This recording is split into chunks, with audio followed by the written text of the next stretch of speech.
യുവജനങ്ങളെ, നിങ്ങൾ വിശുദ്ധരാവാൻ ഭയപ്പെടരുത്. നിങ്ങളാണ് ഈ മൂന്നാം സഹസ്രാബ്ദത്തിന്റെ വിശുദ്ധർ. You are the saints of this third millennium എന്ന വിശുദ്ധ ജോൺ പോൾ രണ്ടാമൻ മാർപ്പാപ്പയുടെ വാക്കുകളെ അന്വർത്ഥമാക്കിക്കൊണ്ട് ഇതാ ഒരു 15 വയസ്സുകാരൻ പരിശുദ്ധ കത്തോലിക്ക സഭയിൽ അൾത്താര വണക്കത്തിലേക്ക്. Carlo Acutis, the millennial Saint.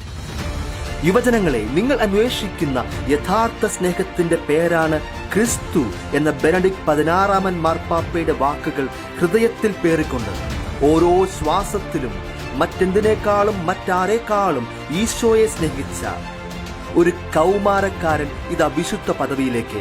Carlo Acutis. തിങ്ങി നിറഞ്ഞ യുവജനങ്ങളെ നോക്കി ഫ്രാൻസിസ് മാർപ്പാപ്പ ആവേശത്തോട് പറഞ്ഞ വാക്കുകൾ ഇവിടെ വിശുദ്ധിയിൽ ജീവിതം ആഘോഷിച്ച ഒരു 15 വയസ്സുകാരനിൽ പൂർത്തിയാവുന്നു. ജീൻസും ഷൂസും ധരിച്ച, കൂളിംഗ് ഗ്ലാസും ബാക്ക് പാക്കും ഇട്ട് കയ്യിൽ ഒരു ഡിജിറ്റൽ ക്യാമറയും തൂക്കി കൂട്ടുകാർക്കൊപ്പം മിലാനിന്റെ തെരുവുകളിലൂടെ കറങ്ങി നടന്ന, യാത്രകളെ പ്രണയിച്ച ആ കൗമാരക്കാരൻ ഇനി സഭയിലെ പൊന്മുത്ത്. Blessed Carlo Acutis, the cyber apostle of the Eucharist, the new gen saint. ഇറ്റലിക്കാരായ ആന്റോണിയോ ആൻഡ്രിയ അക്യൂറ്റസ് ദമ്പതികളുടെ മകനായി 1991 മെയ് 3 ലണ്ടനിൽ ജനനം. കാർലോ മരിയ ആന്റോണിയോ എന്നായിരുന്നു മാമോദിസ പേര്.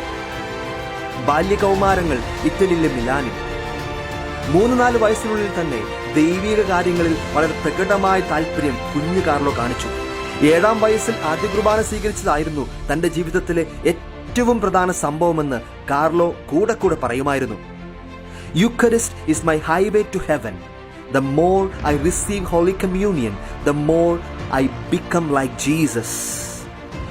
വിശുദ്ധ കുർബാനയാണ് സ്വർഗത്തിലേക്കുള്ള എൻ്റെ വഴി. കൂടുതൽ തവണ ഞാൻ വിശുദ്ധ കുർബാന സ്വീകരിക്കുമ്പോൾ ഞാൻ ഈശോയെ പോലെ കൂടുതലായിത്തീരുന്നു. 7-ാം വയസ്സിൽ ആദ്യ കുർബാന സ്വീകരണത്തിന് ശേഷം മരണം വരെ അവൻ വിശുദ്ധ ബലി മുടക്കിയിട്ടില്ല. എല്ലാ ദിവസവും വിശുദ്ധ കുർബാനയ്ക്ക് മുൻപോ പിൻപോ അവൻ ദിവ്യകാരുണ്യ ആരാധനയ്ക്കായി സമയം കണ്ടെത്തിയിരുന്നു. ആഴ്ചയിലൊരിക്കൽ മുടങ്ങാതെയുള്ള കുമ്പസാരവും എന്നുമുള്ള വചനവായനയും കുടുംബ പ്രാർത്ഥനയും. ജപമാലയുടെ സമയത്തെ ദിവസത്തെ ഏറ്റവും ബെസ്റ്റ് ടൈം എന്നാണ് കാർലോ പറഞ്ഞിരുന്നത്. Mary is the only woman in my life and rosary time is my dating with mamma Mary. കൗമാരക്കാരെയും യുവജനങ്ങളെയും കമ്പ്യൂട്ടറും ഇന്റർനെറ്റും ഫേസ്ബുക്കും വാട്സാപ്പുമെല്ലാം വഴിതെറ്റിക്കുന്നുവെന്ന് തൊറ്റക്കം പാടുന്ന ഈ നാട്ടിൽ, ഈ സമയത്ത് ഇവയെല്ലാം വഴിതെറ്റിയവരെയും വഴി അറിയാത്തവരെയും ഈശോയിലേക്ക് അടുപ്പിക്കാനുള്ള മാർഗങ്ങളായിരുന്നു കാർലോയ്ക്ക്.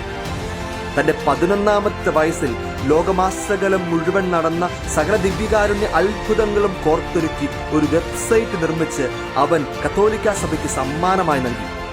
ഓരോ മാസവും ലക്ഷക്കണക്കിന് ആൾക്കാർ ഈ വെബ്സൈറ്റിലൂടെ ദിവ്യകാരുണ്യ ഈശോയെ അടുത്തറിയുന്നു. ദിവ്യകാരുണ്യത്തിന്റെ ഒരു ന്യൂജൻ മിഷണറി. യാത്രകളോട് ഒടുങ്ങാത്ത പ്രണയമായിരുന്നു അവന്. പ്രത്യേകിച്ചും ദൈവ സാന്നിധ്യമുള്ള, സ്വർഗത്തിന്റെ സുഗന്ധമുള്ള ദിവ്യകാരുണ്യ അത്ഭുതങ്ങൾ നടന്ന ഇടങ്ങളിലേക്കും വിശുദ്ധരുടെ വീടുകളിലേക്കും. ഇന്ന് ട്രാവൽ ബ്ലോഗേഴ്സിന്റെ പ്രത്യേക മധ്യസ്ഥനാണ് സെയിന്റ് കാർലോ.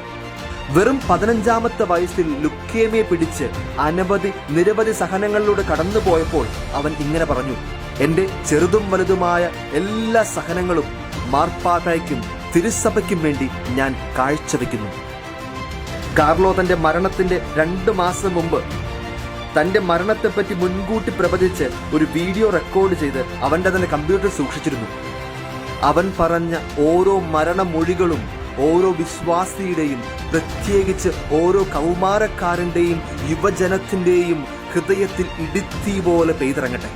അവൻ അമ്മയോട് പറഞ്ഞു: അമ്മേ, മരണത്തെപ്പറ്റി ഭയപ്പെടേണ്ട. കൂടുതൽ മനോഹരമായ കാര്യങ്ങൾ നിത്യതയിൽ ഈശോ നമുക്കായി ഒരുക്കി വച്ചിരിക്കുന്നു.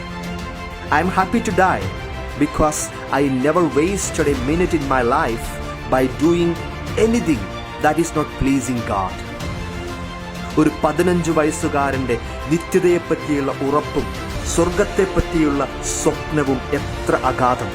അവന്റെ അവസാന വാക്കുകൾ ഇതായിരുന്നു: always be with Jesus, that is A plan of my life. എപ്പോഴും ഈശോയോടൊപ്പം മാത്രമായിരിക്കുക. 2006 ഒക്ടോബർ 12 കാർലോ സ്വർഗത്തിലേക്ക് യാത്രയായി. അവന്റെ ആഗ്രഹപ്രകാരം അവന്റെ ഏറ്റവും പ്രിയപ്പെട്ട വിശുദ്ധനായ അസീസിയിലെ ഫ്രാൻസിസിനൊപ്പം അസീസിയിൽ തന്നെ അവനെ അടക്കം ചെയ്തു. വിശുദ്ധി കൊണ്ട് ജീവിതം ആഘോഷിച്ച ആ കൗമാരക്കാരന്റെ ശവമടക്ക് പോലും അനേകർക്ക് വലിയ ദൈവാനുഭവത്തിന് കാരണമായി. ജനിച്ചത് ഒരു സാധാരണ കുടുംബത്തിൽ, ജീവിച്ചത് വെറും 15 വർഷം ഒരു സാധാരണക്കാരനായി. അസാധാരണമായതൊന്നും അവൻ ചെയ്തിട്ടില്ല. പക്ഷേ ഒരു വിശ്വാസി ചെയ്യുന്ന സാധാരണ കാര്യങ്ങൾ അസാധാരണമായ തീഷ്ണതയോടും സ്നേഹത്തോടും കൂടി അവൻ ചെയ്തു. വിശുദ്ധിയും സ്വർഗവും ഏവർക്കും സാധ്യമാണെന്ന് മറ്റൊരു സാക്ഷ്യം കൂടി ഈ ലോകത്തിന്. വാഴ്ത്തപ്പെട്ട കാർലോ അക്യൂറ്റസ്, ഞങ്ങൾക്ക് വേണ്ടി അപേക്ഷിക്കണമേ.